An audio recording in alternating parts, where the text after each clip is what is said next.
Evangelho de Lucas, capítulo 9 e 10. Eu vou só chamar a atenção de vocês para algumas coisas aqui, amém? Vamos pegar o capítulo 10, versículo 1. Depois disto, o Senhor designou outros 70 e os enviou de 2 em 2 para que o precedessem em cada cidade e lugar onde ele estava para ir. E lhes fez a seguinte advertência: a seara é grande, mas os trabalhadores são poucos. Rogai, pois, ao Senhor da seara que mande trabalhadores para a sua seara. No versículo 5, diz assim: ao entrardes numa casa, dizei, antes de tudo, paz seja nesta casa. Daí as casas de paz, amém? Paz seja nesta casa. E se houver ali um filho da paz, repousará sobre ele a vossa paz. Se não houver, ela voltará sobre vós. Deixa eu ver aqui, no versículo 9: curai os enfermos que nela houver, e anunciai-lhes, a vós outros está próximo o reino de Deus. Amém? Voltando um pouquinho, no capítulo de número 9, no versículo de número 43, vai vendo a sequência dos acontecimentos aqui, amém? Que vai culminar no capítulo 10, no versículo que nós lemos, naquilo que Jesus estava fazendo, amém? Jesus estava designando 70 dos seus discípulos. Ele havia primeiro comissionado um grupo menor. No capítulo 9 você vai ver, no primeiro versículo, quando ele dá a instrução aos 12, que são considerados 12 apóstolos do Senhor Jesus, amém? Então lá em em Lucas 10, ele está enviando 70, para basicamente fazer a mesma coisa, ir e proclamar o reino de Deus, curando os enfermos, expulsando os demônios, fazendo a obra do Senhor. Porém, veja que antes que Jesus faça isso, porque no versículo que nós lemos, no capítulo 10, versículo 1, fala exatamente, começa assim, ó: depois disto, amém? E depois disto se refere aos acontecimentos do capítulo 9, talvez os últimos acontecimentos do capítulo 9. Então, depois de tudo isto, Jesus faz isso, amém? E o que ele faz aqui? Ele comissiona 70 dos seus discípulos, amém? Os enviando.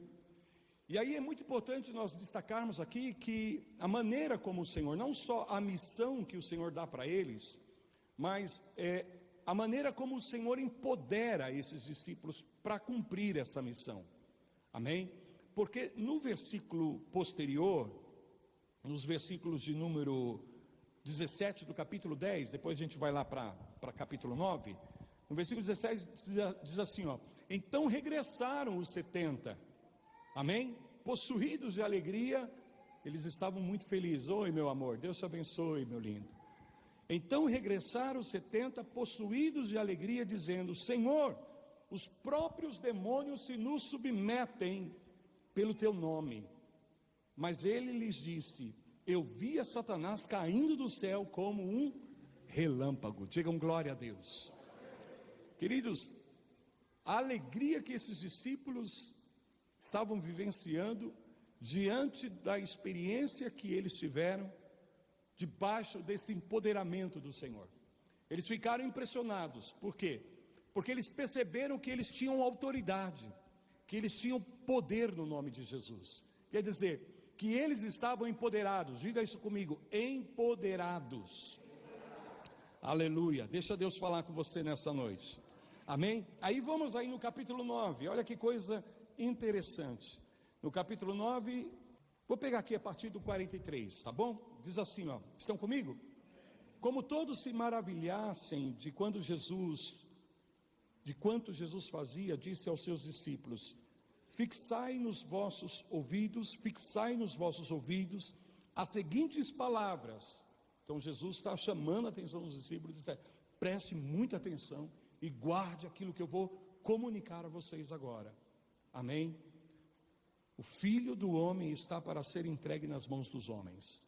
E aí, no versículo 45 diz: Eles, porém, não entendiam isto. Amém? Jesus chama a atenção deles e diz: preste atenção nisso. Porém, eles não entenderam absolutamente nada. Posteriormente, aí no versículo 46, logo após isso, levantou-se entre eles uma discussão sobre qual deles seria o maior. Amém? Olha a maturidade desses homens. Olha a habilidade que eles tinham, a capacidade que eles tinham, pastor Elaine. Amém? Como eles eram maduros. Estamos falando aqui dos apóstolos do Senhor, amém? Discutindo entre eles para saber quem era o maior, quem era o bambambam da turma. Pedro, João, Tomé, eu acho que não, porque ele não acreditava em nada, acho que nem nele mesmo ele acreditava, amém?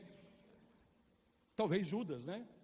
Judas, eu sou bambambam, e o diabo falou, é? Bambambam. Bom, eles estavam lá discutindo, então Jesus traz um ensino para eles, que não é assim no reino dos céus, que quem quiser ser o maior no reino, seja o menor, quem quiser ser o primeiro, seja o último, e assim ele vai ensinando aos discípulos. Imediatamente após essa correção tão bonita, que nos traz uma lição tão preciosa a respeito dessa dinâmica que existe dentro do reino de Deus, de sermos todos valiosos, preciosos para o Senhor, e que a grandeza no reino está não em você aparecer, mas em você se sujeitar, em servir, em ter um coração humilde e disposto a ser uma influência abençoadora na vida das pessoas. Isso que é, na verdade, a grandeza do reino de Deus. Não há problema em ser grande do reino. Jesus só está ensinando como você vai alcançar a grandeza no reino de Deus. Amém? E a grandeza no reino de Deus se alcança não pelo exercício do poder, do status, mas de você ter um coração disposto a ajudar, um coração disposto a servir. Como se isso não bastasse, no versículo 49, olha, estou lendo o versículo seguinte aí, amém? Diz assim, falou João e disse, mestre, estamos falando do apóstolo do amor agora, amém? Vou detonar esses apóstolos aqui, vou acabar com eles, amém? Porque olha aqui, quantos sabem que João era o apóstolo do amor? O apóstolo do amor, diz assim, mestre, vimos certo homem que em teu nome expelia demônios e lhe proibimos, porque não segue conosco, não é da nossa turma, amém? Não é da nossa panelinha, digam glória a Deus.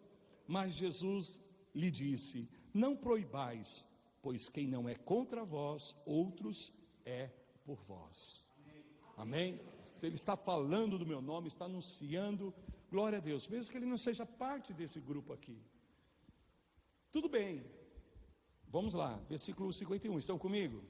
A coisa não acaba aí não. E aconteceu que, ao se completarem os dias em que devia ele ser assunto ao céu, manifestou no semblante a intrépida resolução de ir para Jerusalém, e enviou mensagem para aqueles que estavam lá na aldeia da Samaria. Bom, o que acontece? Samaritanos não recebem Jesus, proíbem que Jesus passe por lá, amém? E aí o que acontece? Veja, no versículo 54, estão comigo? Vendo isto, os discípulos, Tiago e quem mais? Tiago e João, perguntaram, Senhor, queres que mandemos descer fogo do céu para os consumir? Apóstolo do amor, com a concordância de Tiago, que dois de vós pedir aqui na terra, o céu vai fazer, amém? Vamos queimar, botar fogo nesses, queima Jesus, toda essa turma aí, pode deixar que a gente tenha autoridade, nós vamos pedir para cair fogo do céu, amém? Então, versículo 55, Jesus, porém, voltando-se, os repreendeu e disse, vós não sabeis de que espírito sois. Podemos continuar? Indo eles caminho fora, alguém lhes disse, seguir-te-ei para onde quer que fores. Mas Jesus lhe respondeu, as raposas têm seus covis e as aves do céu ninhos, mas o filho do homem não tem onde reclinar a cabeça. A outro disse Jesus, segue-me. Ele, porém, respondeu, permita-me ir primeiro sepultar meu pai. Mas Jesus insistiu, deixa os mortos o sepultar os seus próprios mortos. Tu, porém, vai e prega o reino de Deus. Outro lhe disse, seguir-te-ei, Senhor, mas deixa-me primeiro despedir-me dos de casa. Mas Jesus lhe replicou: ninguém que, tendo posto a mão no arado, olha para trás, é apto para o reino de Deus. 10:1. Depois disto, eu desistia dessa turma. Amém? Depois disso, eu abri a mão dessa cambada. Gente dura, gente difícil, gente que não aprende nada, gente cabeçuda. Sim ou não, queridos? Gente como eu e você. Gente igualzinho a gente. Carne como a nossa carne. Amém? E alguns com mais carne do que outros, com certeza. Mas estamos todos aí. Porém, no entanto, o que Jesus faz no capítulo 10? Abre mão dessa turma, ignora essa turma, rejeita essa turma, empodera essa turma. Jesus empodera essa turma. Deixa eu perguntar para você: você já viveu na sua vida essa experiência de alguém acreditar em você quando você mesmo não acreditava? Que você era capaz, que você podia fazer, que você estava preparado. Eu me lembro de um pastor que falou muito na minha vida, muito mesmo, quando eu era bem garoto, com cerca de 14 anos. Ele manifestou uma crença em mim, uma confiança em mim, que na época eu não entendia isso. Porém, isso foi tão especial para mim, que ao mesmo tempo que gerou no meu coração um sentimento de receio, também me deu uma motivação, um entusiasmo, mesmo que eu não me sentia inteiramente pronto, capacitado, preparado, mas eu me dispus a acreditar, porque ele passou tanta confiança em mim, ele demonstrou que ele cria tanto no meu potencial, quer dizer, que ele estava enxergando algo na minha vida, e isto foi extremamente empoderador para mim. Por quê? Porque mesmo quando eu não via em mim recursos, capacidade, competência para fazer a obra de Deus, este pastor acreditou em mim e disse: sim, você é capaz, você pode fazer, Deus está contigo, Deus tem te capacitado para isso. Sabe, irmãos, quando você mesmo não acredita no teu potencial para algo, quando você mesmo não acredita que você está pronto para aquilo, e de repente um líder vem sobre tua vida, uma pessoa vem sobre tua vida e diz: sim, você pode, você está pronto, você está capacitado, você vai conseguir, Deus vai te ajudar, Deus vai ser com você. Como isso empodera as nossas vidas? Amém?